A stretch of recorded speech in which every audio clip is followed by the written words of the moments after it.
Malayo na yung papa at saka mama ko, nandito na sa Brunei. Nag-abroad na sila. Oo. Since 3 years old ako, so wala. Yung kinalakihan kong magulang bali, yung mga Lola. Pero, sa paglaki ko, kahit hindi nila ako dinadala talaga sa simbahan. Pero, may mga kapitbahay kami doon na dinadaanan talaga ako na dinadala ako sa simbahan. Alam nila kasi hindi ka nagsisimba. Oo. Sinasama ka nila. Sinasama ko maliit, mga elementary pa ako. Oo.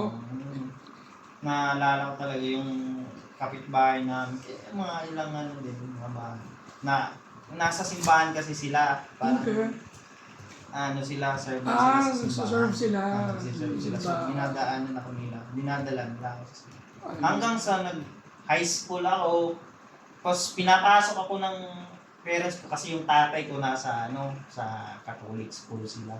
Doon siya nag-graduate. Doon siya nag-graduate sa high school. So doon ka pina-high school? So doon ako pina-high school. So doon talaga, parang namold talaga yung... May subject kayo na religion doon?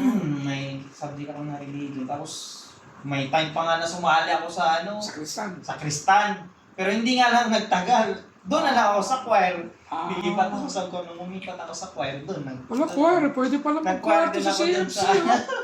Kaya hindi talaga ako nakakatin ng practice dito. Kasi sabi ni Bro Richard, yung si Mandina, may practice every Friday. So, minsan, pag uwi ko, nakakaligtaan ko kasi wala namang reminders. Wala namang nag-remind. Bisa pa ba ng mga panahon nyo?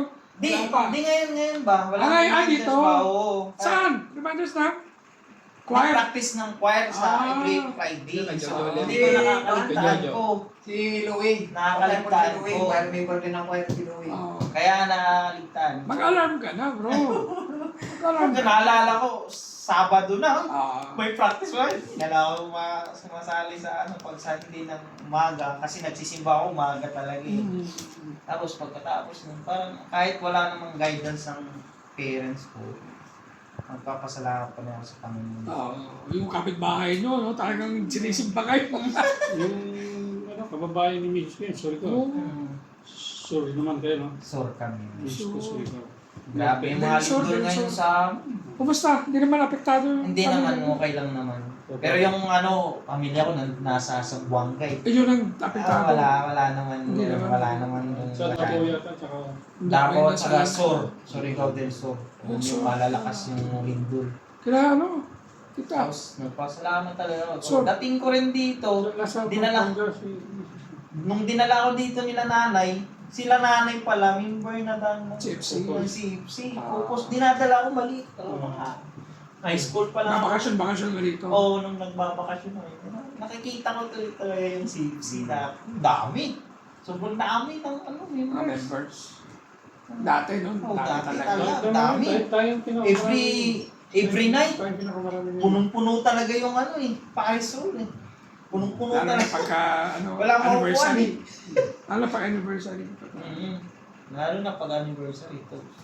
Papasalamat talaga ako na kahit wala. Baka ikaw yung dahilan na ipasok ulit yung parents mo rito. Ay, hindi niya. Kahit separate mo na sila, i-handmaids mo muna yung Pero mama mo. kasama mo sila nakatira. Minsan, kasama ko sila ngayon. Pero minsan, Staff house. nag-stop house na ako.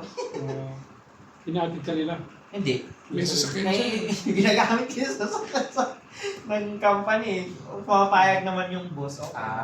Salamat din. Magpapasalamat din ako na yung trabaho ko, Sunday yung off. Nakakapagsimba ka. Nakakapagsimba talaga. May iba tayong brothers talagang Sunday, may pasok pa rin. Ayun na. Alas 4. Isang meeting lang na. Once a month lang. Yun na.